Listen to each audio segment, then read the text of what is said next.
Bonjour à tous, ce tutoriel pour vous expliquer comment mettre des questions sur une vidéo avec Edpuzzle et donc comment rendre une vidéo interactive. Alors la première étape, je vous conseille, c'est déjà d'aller choisir la vidéo que vous voulez utiliser. Là, j'ai décidé d'utiliser une vidéo sur Diderot qui fait 5 minutes 21 et donc c'est cette vidéo que nous allons utiliser sur laquelle je vais questionner les élèves en même temps qu'ils la regardent. Alors, il faut d'abord aller sur Edpuzzle, edpuzzle.com, et là, vous allez donc vous loguer si vous avez déjà un compte ou créer un compte. Je vous conseille d'utiliser votre adresse professionnelle. Dans mon cas, c'est le LAC, donc je vais signer avec le compte Google du lycée Abdelkader. À partir de ce moment-là, j'accède à la plateforme Edpuzzle et vous vous apercevez que vous avez ici My Content, donc ça, c'est des vidéos que j'ai déjà créées, qui se trouvent ici. Et si je veux, même en cliquant sur lycée Abdelkader, j'ai accès aux vidéos qui ont été faites par d'autres collègues du lycée dans lequel je me trouve.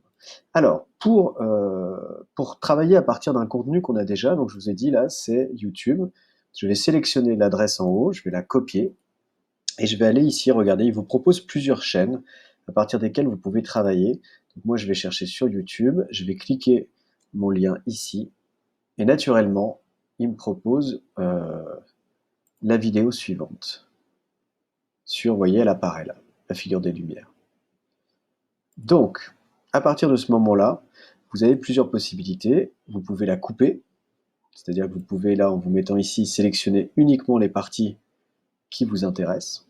Vous n'êtes pas obligé de tout garder. Vous pouvez sélectionner le début, la fin. Donc, par exemple, c'est ce que je vais faire. On peut même ajouter des coupes, c'est-à-dire qu'ici, je vais par exemple ajouter un cut. Et là, j'ai coupé la vidéo en deux. Voilà. Et je peux travailler que sur ces minutes-là. C'est ce que je vais faire. Donc ça, je vais l'effacer en le supprimant en maintenant jusqu'ici. Voilà. Donc je vais travailler uniquement sur les quelques minutes que j'ai saisies. Donc là, ce qui nous amène à 2 minutes 44 de vidéo. Ensuite, je vais ajouter des questions. Donc là, vous allez passer dans questions. Donc la vidéo va apparaître ici. Vous voyez, elle est là. 2 minutes 46, c'est la partie que j'ai gardée. Et en fait, simplement, vous avez plusieurs possibilités. Vous pouvez soit ajouter une question avec plusieurs réponses possibles, si c'est vrai, si c'est faux, et les éléments de réponse, soit une question ouverte, et l'élève devra répondre en écrivant sa réponse, ou même vous pouvez ajouter une note, c'est-à-dire que s'il y a une notion qui est difficile dans la vidéo que vous voulez développer, vous pouvez le faire. Alors on va faire les trois. Alors par exemple, Voltaire, 1694-1778, je vais d'abord ajouter une question multiple. Voltaire est né en, alors si je me souviens bien, 1694. Donc je le place ici, et là je vais mettre 1694, et je vais dire que cette réponse est correcte. Vous voyez, je mets un vert. Et là je vais mettre 2011, et je vais mettre que c'est faux. Et là je peux ajouter d'autres éléments, d'autres réponses. Par exemple, je vais mettre 1640, et je vais mettre aussi que c'est faux. Donc l'élève, quand il cochera, il va choisir et on verra quelle date il propose et celle qui sera juste. Je save. Et à partir de ce moment-là, sur ma vidéo, regardez ici, la vidéo va s'arrêter pendant la lecture, comme elle le fait là, et elle va proposer trois possibilités et l'élève devra cocher celle qui est correcte. Alors nous, on continue. Je vais aller plus loin dans la vidéo. Je vais vous mettre le son.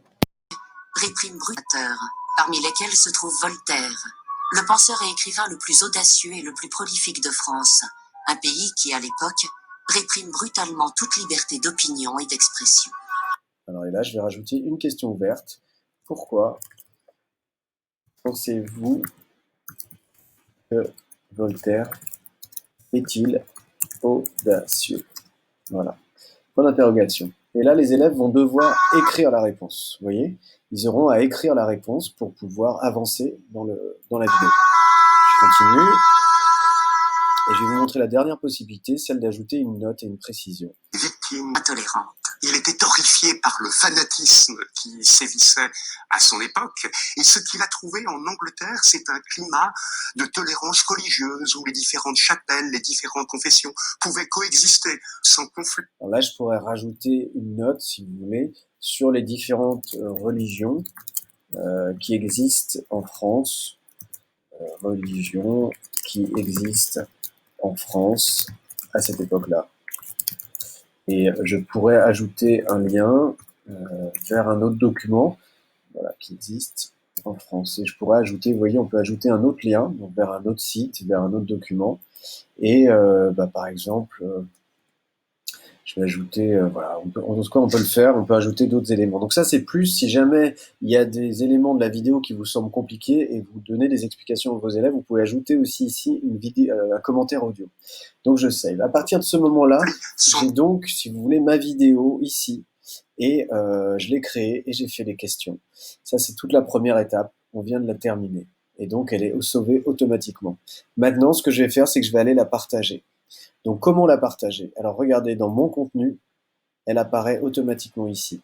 Et je vais pouvoir faire plusieurs choses. Alors, soit je la laisse publique, et dans ce cas-là, tout le monde peut aller répondre à la vidéo, à la question, mais je n'aurai pas accès aux réponses parce que c'est public. Soit au contraire, regardez, je l'assigne à des personnes en particulier. Alors, soit je mets ma classe. Moi, elle a déjà été ajoutée, puisque je l'avais ajoutée. J'avais ajouté ma classe de Google Classroom. Et là, regardez, si je l'assigne, à ce moment-là, il va se créer un devoir. Je vais pouvoir le partager sur Google Classroom en connectant ma classe à Google Classroom. Et je verrai ce que chaque élève va faire et les questions auxquelles il va répondre en temps réel. Et j'aurai les statistiques et j'aurai la qualité des réponses. On peut aussi, donc ça c'est un moyen de partager la vidéo. On peut la partager aussi avec le lien. Vous voyez, on peut copier le lien. On peut l'intégrer aussi. Voilà comment nous réalisons un questionnaire, une vidéo interactive sur Edpuzzle et comment ensuite on peut la communiquer à ses élèves et avoir toutes les statistiques en temps réel de ce qu'ils produisent.